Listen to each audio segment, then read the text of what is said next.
Brazilian President Jair Bolsonaro for months flirted with the new coronavirus as he disregarded social distancing at lively demonstrations and encouraged crowds during outings from the presidential residence, often without a maskSAO. PAULO. Brazilian President Jair Bolsonaro for months flirted with the new coronavirus as he flouted social distancing at lively demonstrations and encouraged crowds during outings from the presidential residence, often without a mask. He has at times downplayed the risk posed by COVID-19, the disease that can be caused by the virus, and at others expressed fatalism that it will inevitably claim lives.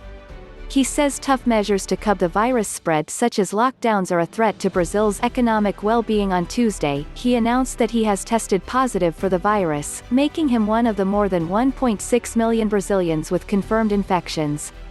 It is the world's second highest total, though considered by experts to be an undercount due to lack of testing. Here's a look at what Bolsonaro has said as the tally grew. How has he minimized the threat of the coronavirus? Bolsonaro has argued that alarm about the spread of the virus is overblown. In my understanding, the issue of the coronavirus is more of a fantasy. It is not all that mainstream media says and advertises around the world, he said during an event with U.S. President Donald Trump in Florida on March 10, when Brazil had confirmed only a handful of cases. But multiple members of his delegation on the trip proved to have infections.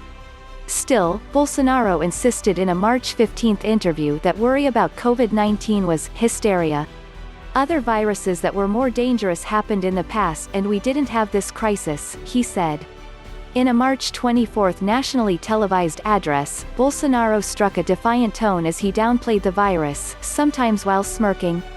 In my particular case, because of my history as an athlete, in case I were contaminated by the virus I wouldn't need to worry. I wouldn't feel anything, or it would be, at most, similar to a little flu, or a little cold, he said. Asked 2 days later if Brazil's situation could become as dire as that of the US, Bolsonaro scoffed. Brazilians need to be studied. They don't catch anything. You see the guy jumping in the sewer, diving in. And nothing happens to him, the president said. More than 3 months later, he continues to minimize the risks. Let's take care, especially the elders, those who have comorbidities. The youngest, take care, too, Bolsonaro, he said Tuesday. But if you get the virus, stay calm. For you the possibility of something more serious is nearly zero. What has he said about the inevitability of suffering? In early April, when almost 400 people had died from the disease in Brazil, Bolsonaro began to say that the coronavirus would only be vanquished once the population reached so-called herd immunity. The virus is the same as a rainstorm, 70% of you will get wet.